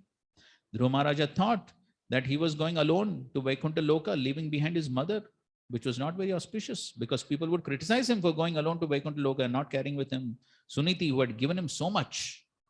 But Dhruva also considered that he was not personally the Supreme. Therefore, if Krishna fulfilled his desires, only then would it be possible. So yes, Dhruva Maharaj had a desire, mother also should go. But he also knew that unless Krishna desires, it is not going to be fulfilled. That is the conviction of the devotee. The devotee clearly understands, okay, I may have my desire, but Krishna has to sanction it. And he told Dhruva that his mother, so Krishna could immediately understand his mind. And he told Dhruva that his mother was also going with him. Did Krishna come and tell? Yes? Yes, his associates told. But Prabhupada is saying Krishna told, but actually it was Nanda and Sunanda who told that yes, the mother is already going. This incident proves that a pure devotee like Dhruva Maharaj can fulfill all his desires by the grace of the Lord. Prabhupada keeps adding this phrase again and again, by the grace of the Lord, by the grace of the Lord. Again and again, he keeps adding. That is the consciousness of a devotee. A devotee is always conscious of this fact that anything can happen only by the grace of the Lord. So Prabhupada keeps adding that phrase everywhere, by the grace of the Lord. You can see so many places. So he can fulfill all his desires by the grace of the Lord. He becomes exactly like the Lord. And thus, whatever he thinks, whenever he thinks of anything, his wish is immediately fulfilled. And of course, we can see again in the life of Srila Prabhupada. Srila Prabhupada desired so many things and the Lord fulfilled all of that. Okay, please read 33. The great associates of Vaikuntaloka, Nanda and Sunanda, could understand the mind of Dhruva Maharaj, and thus they showed him that his mother Suniti was going forward in another plane. This is a very important purport. Please read. This incident proves that the Shiksha or Diksha Guru who has a disciple who strongly execute devotional service like Dhruva Maharaj can be carried by the disciple even though the instructor is not as advanced. Although Suniti was an instructor to Dhruva Maharaj, she could not go to the forest because she was a woman, nor could she execute austerities and penances as Dhruva Maharaj did. Still, Dhruva Maharaj was able to take his mother with him. Similarly, Prahlad Maharaj also delivered his atheistic father Hiranyakashipu. The conclusion is that a disciple or an offspring who is a very strong devotee can carry with him to Vaikuntha Loka, either his father, mother, or Shiksha or Diksha Guru. Srila Bhakti Siddhant Saraswati Thakur used to say, if I could perfectly deliver even one soul back home, back to Godhead, I would think my mission propagating Krishna consciousness to be successful. The Krishna consciousness movement is spreading now all over the world. And sometimes I think that even though I am crippled in many ways, if one of my disciples becomes as strong as Dhruva Maharaj, then he will be able to carry me with him to Vaikuntha Loka. This is the epitome of Srila Prabhupada's humility. This is the epitome. There's nothing you can think of as a better example of humility. Srila Prabhupada is so humble. Saying if one of my disciples becomes qualified, he can take. So anyway, the important point here is that how if one becomes qualified as a devotee, then so many else get the benefits of being a devotee. We find a similar pastime. Of course, everything is based on the platform of humility, but we do find a similar pastime between Sripad Ramacharya and Kuresh. After Kuresh's eyes were blinded by King Kolatunga. So anyway, there's that whole pastime. But there also we find Ramacharya expressing a similar sentiment towards his disciple Kuresh. Anyway, yes, so many get the benefits. Okay, please continue. While Dhruva Maharaj was passing through space, he gradually saw all the planets of the solar system, and on the path he saw all the demigods in their airplanes, showering flowers upon him like rain. Okay, so again, some important points in this purport. There's a Vedic version, Yasmin Vijnate Sarvam Evam Vijnatam Bhavati, which means that by knowing the Supreme Personality of Godhead, everything becomes known to the devotee. Similarly, by going to the planet of the Supreme Personality of Godhead, one can know all the other planetary systems on the path to Vaikuntha. Okay, that point we already saw that. While boarding the Vaikuntha airplane, his body changed. Dhruva Maharaj's body changed to a completely spiritual golden hue. No one can surpass the higher planets in a material body. Okay? No one can surpass the higher planets in material body. But therefore Prabhupada has that conviction. No one can go on the moon in this material body. It is not possible. But when one gets a spiritual body, he can travel not only to the higher planetary system of the material world, but even to the still higher planetary system known as Vaikuntha Loka. So one gets the highest qualification, then he can go to the lower planets also, the lower material planets. And then he says in the next paragraph, it should be noted also that while Suniti was going to Vaikuntha Loka, she also changed her body into spiritual form. So the body has to change to spiritual form to go to the Vaikuntha Loka. And Prabhupada, very respectfully, Prabhupada is writing, like Shri Suniti, every mother should train her child to become a devotee like Dhruva Maharaj. So a nice instruction for mothers. Every mother like Suniti must take care of her son and train him to become a brahmachari from the age of 5 years and to undergo austerities and penances for spiritual realization.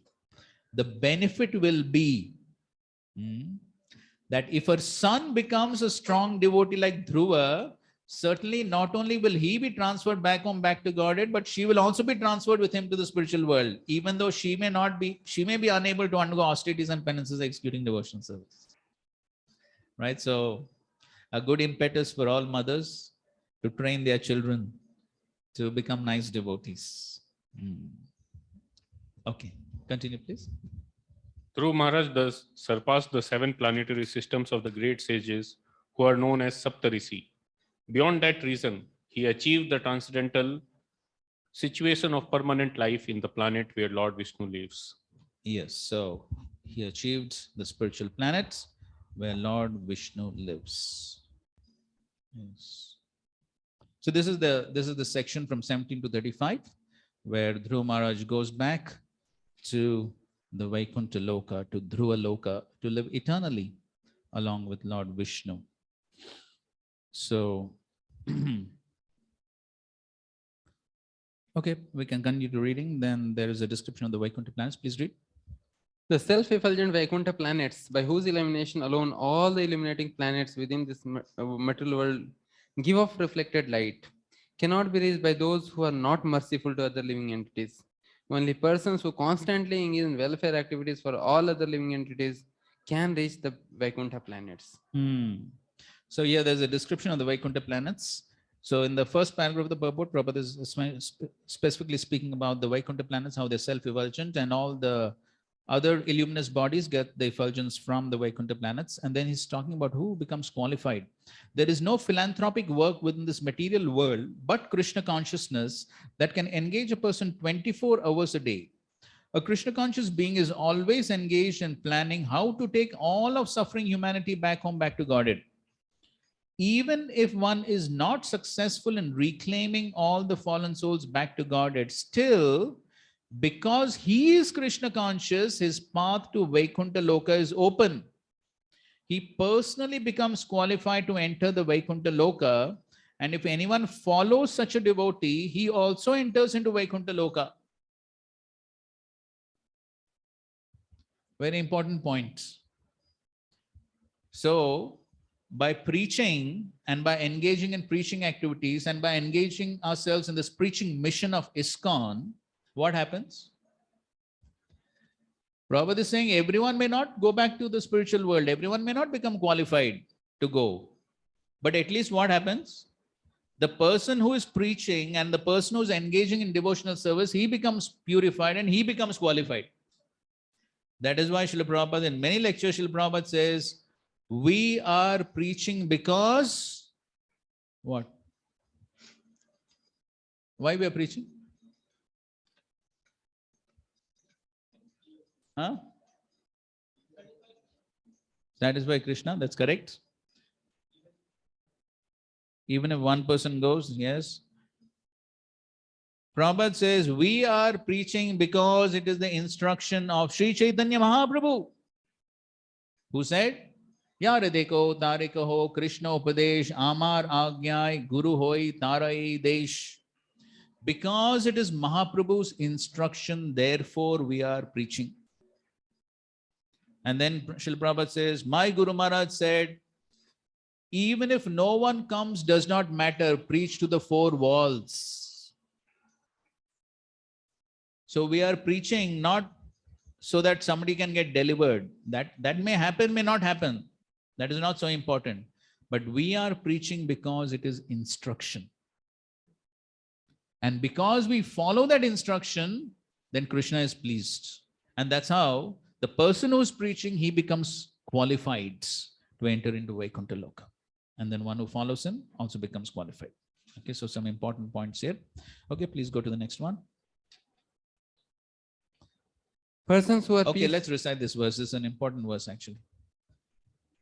Shanta samadrisha shuddha sarva bhutanuranjanaha yantyanjasachyuta padam achyuta priya bandhava.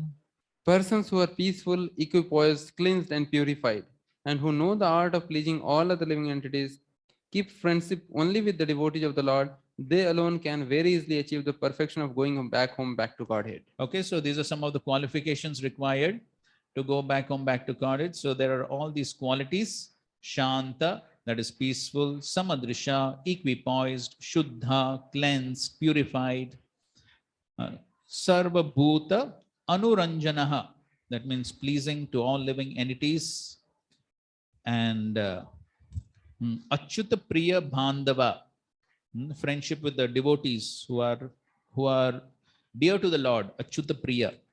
So all these qualities make one qualified to go back home, back to Godhead. So we have to try to cultivate these various qualities by which one can become qualified. And Prabhupada is explaining all these qualities here in the purport. At the end of the first paragraph, Prabhupada writes, but a devotee is peaceful because he is fully surrendered to the Supreme Personality of Godhead and thinks of himself as completely helpless, just as a child feels complete peace in depending on the parents. So devotee is completely peaceful, for he depends on the mercy of the Supreme Personality of Godhead. Okay, so that's how a devotee is peaceful. He knows that on my own, nothing is possible. So therefore, he is completely dependent on the mercy of the Lord, and therefore he is like a child, totally dependent on the parents, therefore he is peaceful. Okay, and then he is equipoised, he doesn't discriminate on the platform of the bodily concept of life. And then Prabhupada says, without the association of devotees, one cannot advance in Krishna consciousness. Of course, we already had an elaborate discussion on association. Prabhupada writes a similar point in 4.9.11 also. But again, Prabhupada is stating this point. Therefore, we have established the International Society for Krishna Consciousness. Factually, whoever lives in this society automatically develops Krishna consciousness. Because society of devotees. So if one lives in the society, then automatically one develops Krishna consciousness. Devotees are dear to the Supreme Personality of Godhead. Supreme Personality of Godhead is only dear to devotees. On this platform only can one make progress in Krishna consciousness. Persons in Krishna consciousness or devotees of the Lord can please everyone, as is evident in the Krishna consciousness movement. We invite everyone without discrimination. We request everyone to sit down, chant Hare Krishna mantra, take as much prasad as we can supply. And thus everyone is pleased with us. This is the qualification. Okay. And then since the devotee constantly chants the Hare Krishna mantra, no contamination of this material world can touch him. Muchi hoy, shuchi hoy, yadi Krishna bhaje. So everyone can get purified. Okay, please continue. So these are qualifications to go back to Godhead. Continue, please. In this way, the fully Krishna conscious Dhruva Maharaj, the exalted son of Maharaj Uttanpad, attained the summit of 3 statuses of planetary systems. Continue, please. Saint Maitreya continued, my dear Vidura, descendant of Kuru, as a herd of bulls circumambulates a central pole on their right side, all the luminaries within the universal sky unceasingly circumambulate the abode of Dhruva Maharaj with great force and speed. Continue. After observing the glories of Dhruva Maharaj, the great sage Narada, playing his veena, went to the sacrificial arena of the Prachetas and very happily chanted the following 3 verses. Okay, so Narad Muni, the spiritual master, he's so happy that his disciple has become so exalted. And so he wants to speak about the glories of his disciple. So he's going to other devotees and glorifying his disciple. So the Prachetas, so he goes to the Prachetas, they're performing some sacrifice and he's glorifying his disciple Dhruva Maharaj. So Prabhupada writes, as a father is very happy to see the son's advancement in every respect. So the spiritual master is very happy to observe the ascendancy of his disciple. So Narad Muni is very happy. We can see in the 7th canto also we see how Narad Muni glorifies the disciple Prahlad also. Yes. So it's not that, so you see on the spiritual platform, there's no envy. It's not that the spiritual master is thinking, hey, this fellow, I only brought him. Now he's becoming better than me. There's no envy. So Narad Muni is very happily glorifying his own disciple. His own disciples is glorifying. Dhruva, Prahlad, he glorifies them. There's no envy. Sometimes it happens. We think this fellow should remain a little below me only. He should not go above. But there's no envy here. Okay. So what is Narad Muni glorifying?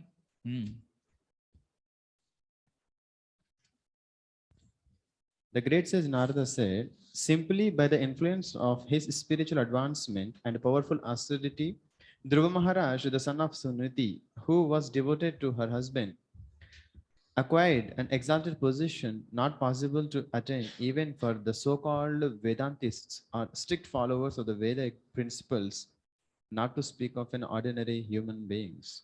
Continue, please.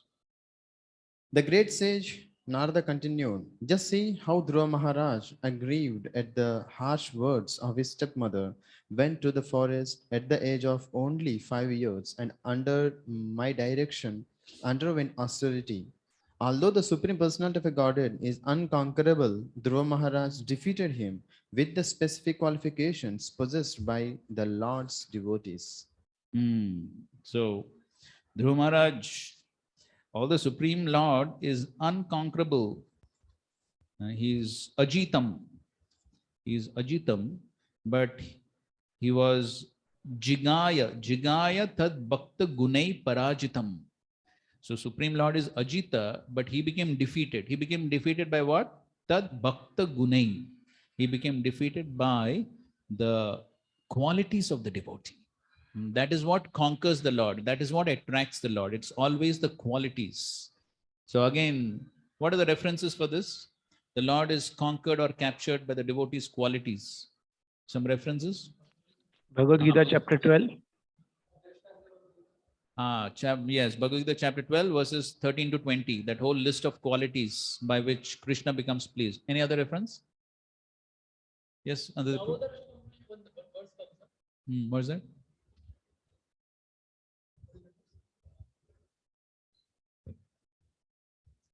Okay, and you can find out what is that.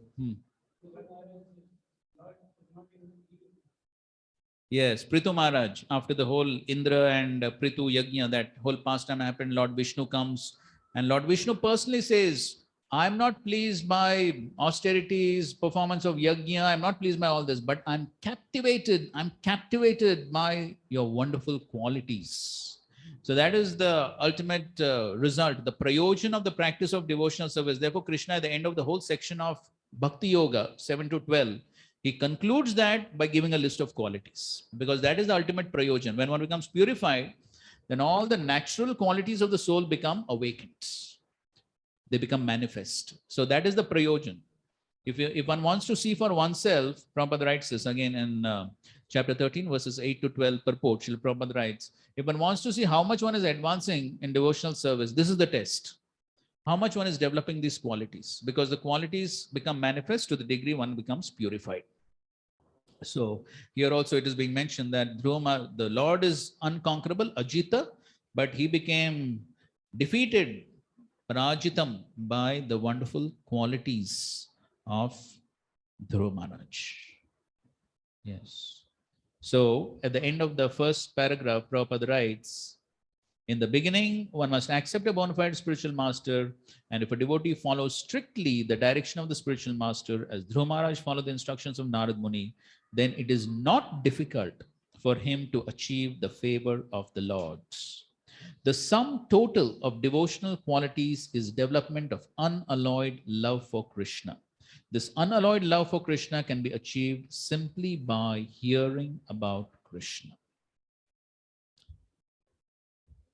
Lord Chaitanya accepted this principle that if one in any position submissively hears the transcendental message spoken by Krishna or about Krishna, then gradually he develops the quality of unalloyed love. And by that love only, he can conquer the unconquerable. The Mayavadi philosophers aspire to become one with the Supreme Lord, but a devotee surpasses that position. Okay, so that's how one can conquer the Lord, by unalloyed devotional service, unalloyed love.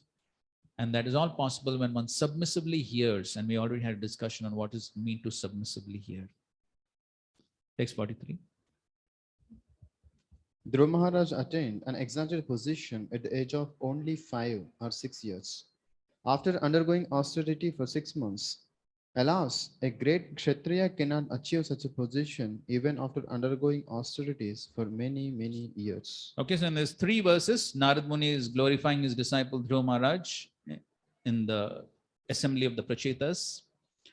And towards the end of this purport, Srila Prabhupada is writing the most important lesson from this entire pastime of Dhruva Maharaj. The lesson from the life of Dhruva Maharaj is, and this is the conclusive lesson from the life of Dhruva Maharaj. Prabhupada has beautifully, precisely, eloquently, he has described in just a few, in one sentence practically, he has described the essence of the pastime. The lesson from the life of Dhruva Maharaj is that if one likes, that means what? The free will of the jiva is always there. If one likes, it is up to us whether we want it or not. If one likes, one can attain Vaikuntha Loka in one life without waiting for many other lives. My Guru Maharaj, Srimad Bhakti Siddhanta Saraswati Goswami Prabhupada used to say that every one of his disciples could attain Vaikuntha Loka in this life without waiting for another life to execute devotional service. Now, how it is possible? One simply has to become as serious and sincere as Dhruva Maharaj. That is how it is possible. As sincere and serious as Dhruva Maharaj. This is the essence of the pastime. One simply has to become as sincere and serious as Dhruva Maharaj. Then it is quite possible to attain Vaikuntha Loka and go back home, back to Godhead in one life. This is what we have to learn from this whole pastime. And this has to be our contemplation, how to become as sincere and serious as Dhruva Maharaj. This has to be our contemplation. So this can be an ongoing contemplation. Not that at the end of this unit, then finished. Dhruva Maharaj is finished. Then forget Dhruva Maharaj. No. This has to be an ongoing contemplation. How to become as sincere and serious as Dhruva Maharaj. So if one contemplates, one practices, then Prabhupada is saying, then it is possible in one life. Okay, final few verses, please read. The great sage Maitreya continued, my dear Vidura, whatever you have asked from me about the great reputation and character of Dhruva Maharaj, I have explained to you in all detail. Great saintly persons and devotees very much like to hear about Dhruva Maharaj. Prabhupada writes, whether we hear the pastimes and activities of the Supreme Lord, or we hear about the character, reputation, activities of his devotees, they are all one and the same. Okay, so therefore, for us, hearing about devotees, hearing about Srila Prabhupada, so many books on Srila Prabhupada's pastimes, those are also equally important. They're as good as the pastimes of the Supreme Lord. So, towards the end of the purport, Prabhupada says, a sincere devotee should read every chapter and every word of Srimad Bhagavatam. For the beginning verses describe that it is the ripened fruit of all Vedic literature. Devotees should not try to avoid even a word of the Srimad Bhagavatam. not try to avoid even a word of the Srimad. Okay, please continue. By hearing the narration of Dhruva Maharaj, one can fulfill the desires for wealth, reputation, and increased duration of life.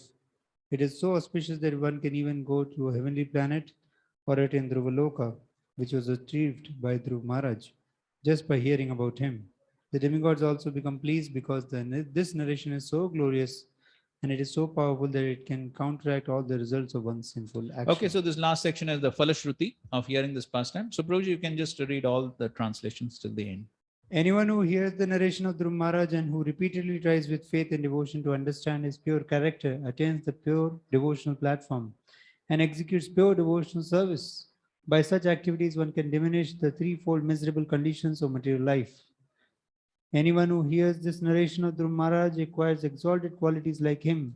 For anyone who desires greatness, prowess, or influence, here is the process by which to acquire them. And for thoughtful men who want adoration, here is the proper means. The great sage Maitreya recommended one should chant of the character and activities of Dhruva Maharaj, both in the morning and in the evening, with great attention and care, in a society of brahmanas or other twice-born persons. Persons who have completely taken shelter of the lotus feet of the Lord should recite this narration of Dhruva Maharaj without taking remuneration. Specifically, recitation is recommended on the full moon or dark moon day, on the day after Ekadashi, on the appearance of the Shravana star at the end of a particular tithi, or the occasion of Vyatipat at the end of the month, or on Sunday. Such recitation should of course be performed before a favorable audience. When recitation is performed this way, without professional motive, the reciter and the audience become perfect. The narration of Dhruva Maharaj is sublime knowledge for the attainment of immortality. Persons unaware of the absolute truth can be led to the path of truth. Those who, out of transcendental kindness, take on the responsibility of becoming master protectors of the poor living entities, automatically gain the interest and blessings of the demigods. The transcendental activities of Dhruva Maharaj are well known all over the world and they are very pure. In childhood, Dhruva Maharaj rejected all kinds of toys and playthings, left the protection of his mother and seriously took shelter of the Supreme Personality of Godhead Vishnu. My dear Vidura, I therefore conclude this narration, for I have described to you all its details. Yes, thus in the Bhaktivedanta purports of the 4th canto, 12th chapter, Srimad Bhagavatam, entitled Dhruva Maharaj Goes Back to Godheads. Just a few points from Srila Prabhupada's purports. Prabhupada writes in the purport to text 46, Prabhupada says, if one simply reads over and over again about Dhruva Maharaj, by hearing and reading this chapter, one can attain the highest perfection of life in any way he desires. Most importantly, he gets the chance to become a pure devotee. To become a great devotee means to finish all miserable conditions of materialistic life. So we know Sri Chaitanya Mahaprabhu also heard these pastimes of Dhruva and Prahlad hundreds of times from Gadadhar Pandits. Right. And then also in the purport to text 48, Prabhupada says, it is said that only in the association of devotees can one understand the importance of the character and pastimes of the Supreme Personality of Godhead or his devotees. So therefore, further down it says, this discussion of Srimad Bhagavatam, which describes the character and pastimes of devotees and the Lord, is very quickly effective. Okay, so when the discussion takes place in the association of devotees, then it is very quickly effective. Therefore, Sadam Prasangan Mamaviri Samvido. And then Prabhupada says the International Society for Krishna Consciousness has been organized for this purpose. Again, a mood and mission statement. Prabhupada is specifically saying the International Society for Krishna Consciousness has been organized for this purpose. What is the purpose? In every center of this society, Prabhupada is given instruction for every center of this society, not only in the morning, evening, or noon, but practically 24 hours a day, there is continuous devotional service going on. anyone who comes in contact with the society automatically becomes a devotee. So this is what should be happening 24 hours a day, devotional service.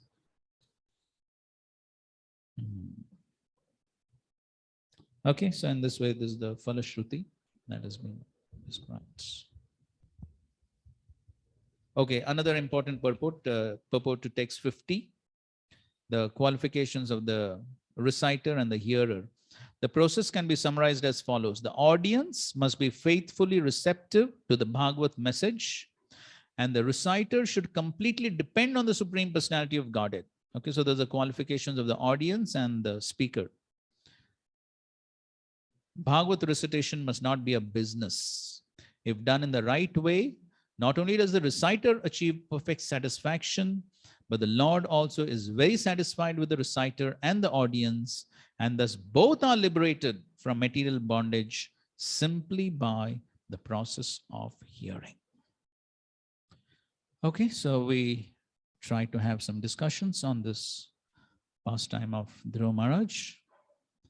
So I don't think so we have any time for questions at this time, but I think so we have taken some questions in between. So I am extremely grateful to all the devotees here for kindly agreeing to be part of this course and encouraging us in our service to Srila Prabhupada. So we're extremely grateful for to all the devotees for taking out your valuable time to come and attend these discussions on these important aspects of Srimad Bhagavatam. Definitely, personally, my understanding on the subject matter of Srimad Bhagavatam is too insignificant. And I'm simply trying to repeat a few things, whatever I've heard. So please forgive me for all the discrepancies and mistakes. Thank you very much for kindly allowing me to do this service. Srila Prabhupada ki, Grantaraj Srimad Bhagavatam ki, Samved Gaur Bhakta Vrinda ki. Thank you very much. Hare Krishna. Hare Krishna. I also thank His Grace VamsiVadan Prabhu for having nice discussion on Dhruva Maharaj's pastimes. VamsiVadan Prabhu is very determined devotee. His sadhana, we can see in the morning, early morning, he wakes up and reads purport of Srila Prabhupada, and he's repeating the Srila Prabhupada's purports as it is. So you can see how, even though sometimes some devotees have quoted some of the purports in between somewhere, but he remembers the rest of the purports without seeing the purport. So we are very grateful to VamsiVadan Prabhu. Thank you very much for you. And we express our gratitude by chanting one Hare Krishna Mahamantra for Prabhuji. Hare Krishna, Hare Krishna, Krishna Krishna, Hare Hare. Hare Ram, Hare Ram, Ram Ram, Hare Hare. At the same time, we are requesting Prabhuji to give his valuable session more and more. Hare Krishna in future. Hare Krishna. So I may have spoken many things. My practice is too far from anything. So I humbly request all the devotees to kindly pray and bless so that sometime I can begin to practice these instructions that Srila Prabhupada has given in these purports. Thank you very much. Hare Krishna. Vanja Galvaduru Vishnu.